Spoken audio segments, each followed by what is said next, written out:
Hello everyone and welcome back to another video.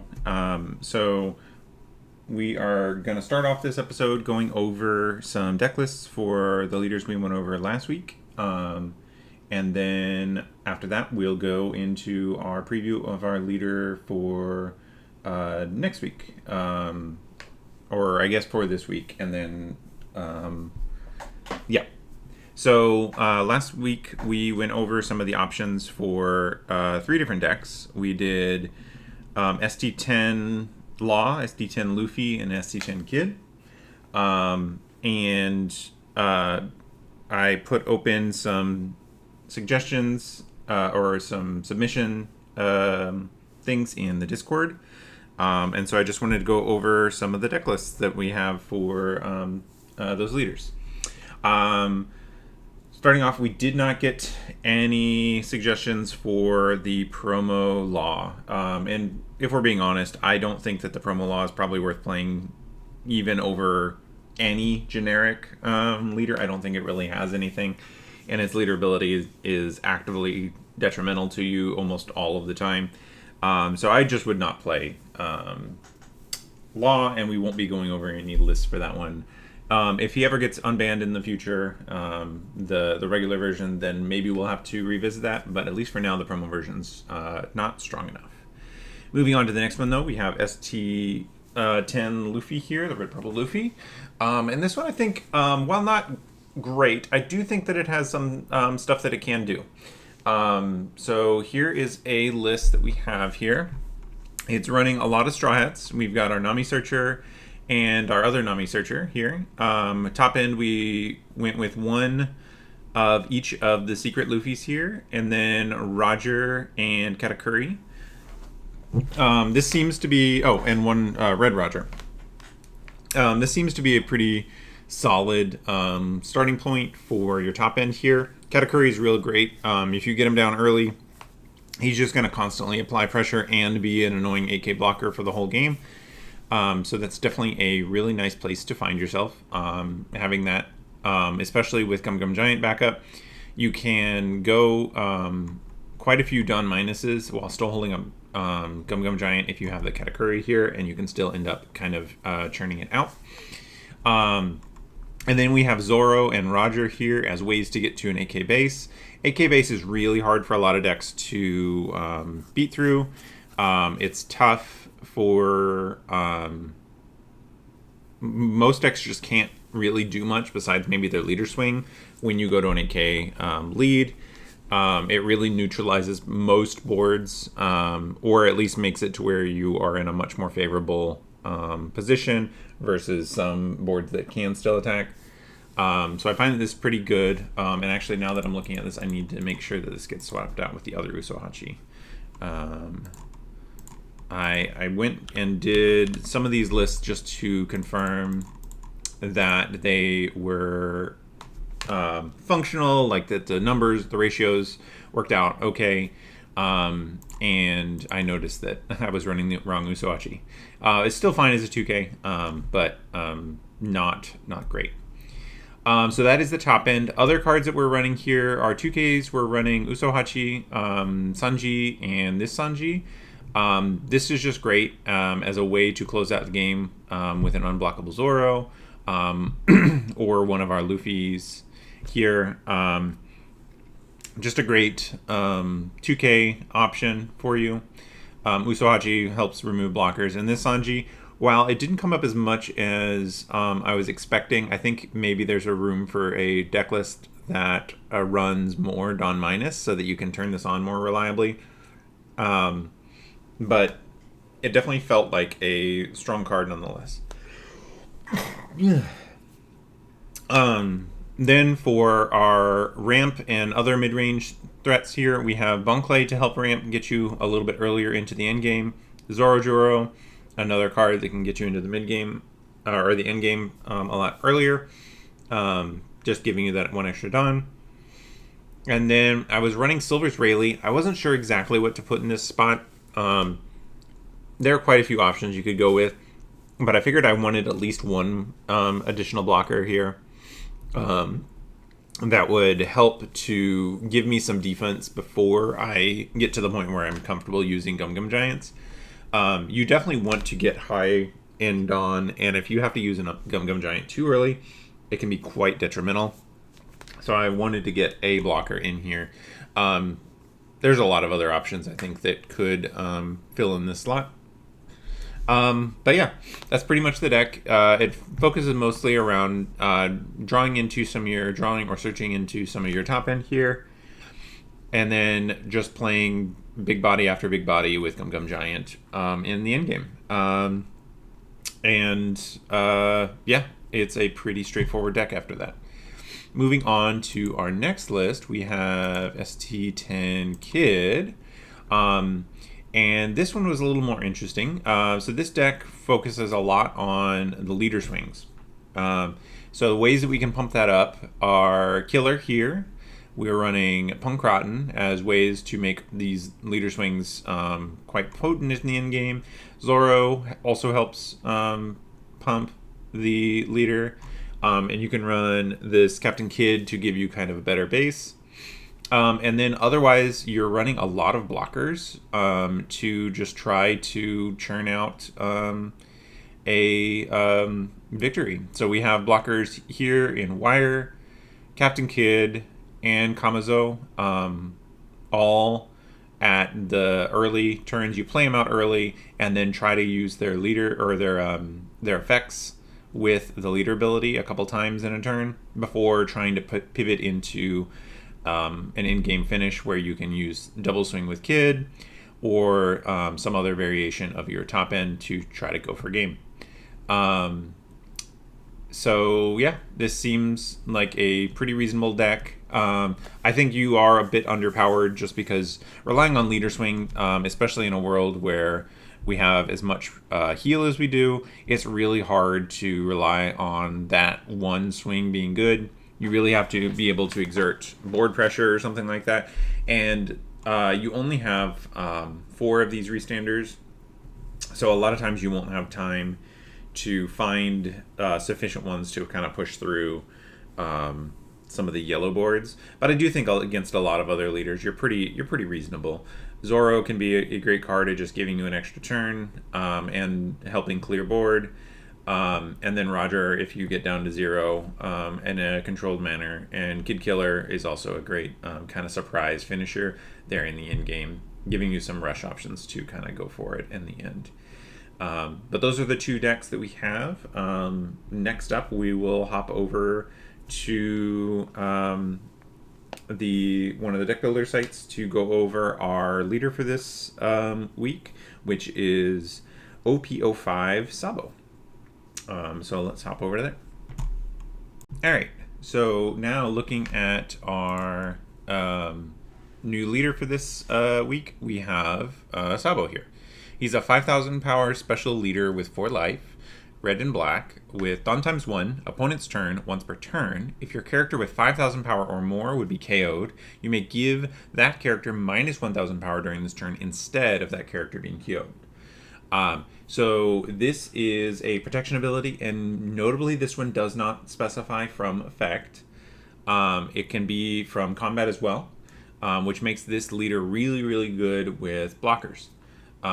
So that's one of the things that we're going to notice show up is we're going to try to run a good number of blockers that are essentially double use, because your opponent won't be able to KO the blocker, so you get kind of a free block out of it.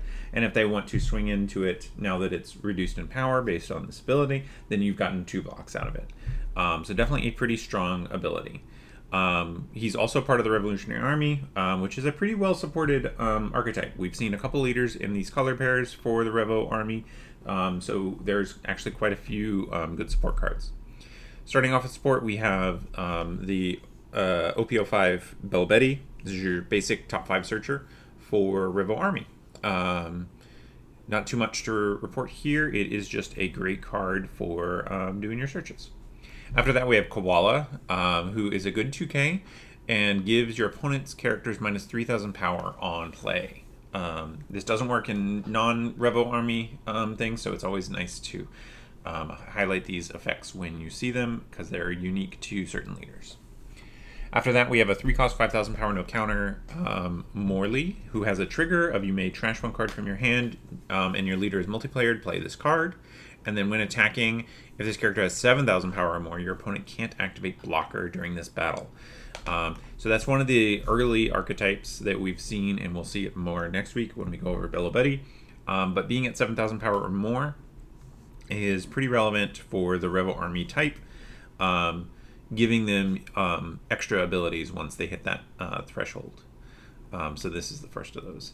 Next up, we have the 4-cost 5,000 power 1k counter Emporio Ivankov with activate main once per turn. If this character has 7,000 power or more, play a Revo type with 5,000 power or less from other than Emporio Ivankov from your hand.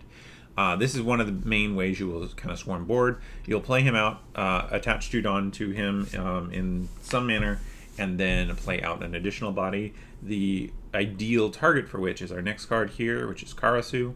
4-cost 5,000 power 1k counter with on play. If your leader has a Revo Army type, give up to one of your opponent's leaders or characters -1 power during this turn.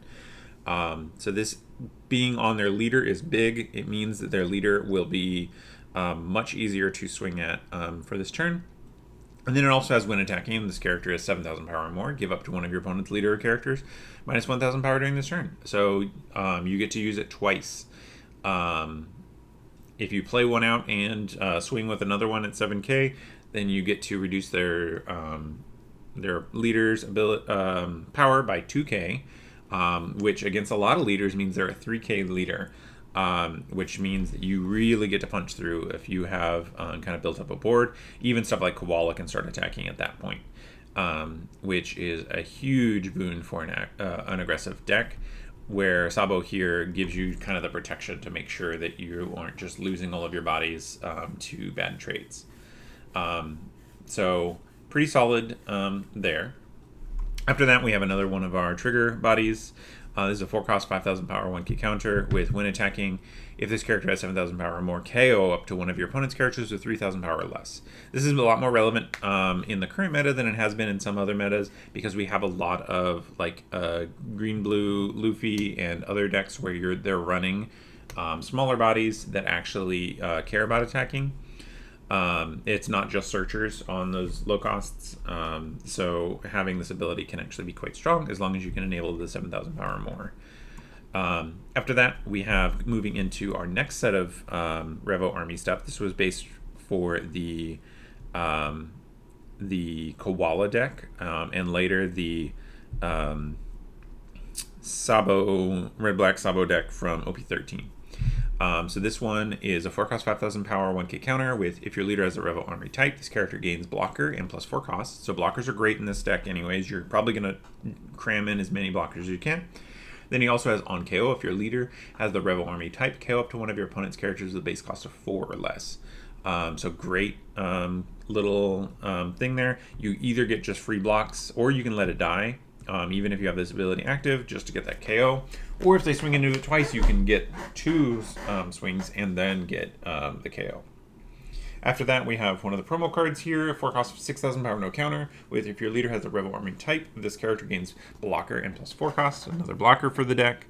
And then on play, you may add 1 card from the top of your deck to the top or bottom of your life cards to your hand. Give up to 1 rested Dawn card to your leader or one of your characters.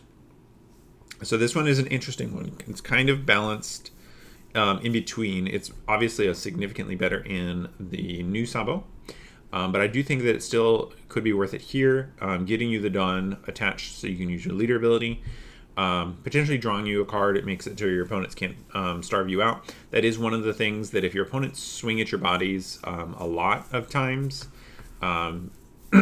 getting you to trigger out your leader ability, you will be able to use this to kind of catch back up in cards. After that, we have from OP04 the 5-cost Sabo, 5-cost 6,000 power 1k counter. This one is from OP04, but it also got a manga, so it is still in rotation now. It is blocker with on play. None of your characters can be KO'd by effects until the start of your next turn. Then draw 2 cards and trash 2 cards. The draw 2, trash 2 is actually quite important for this deck. We haven't seen too much of it just yet, but into our later cards, we're going to see some synergy with from the trash playing. So that is quite relevant. And then just being another blocker that oftentimes gets you a free block, no matter what's going on, just feels quite good.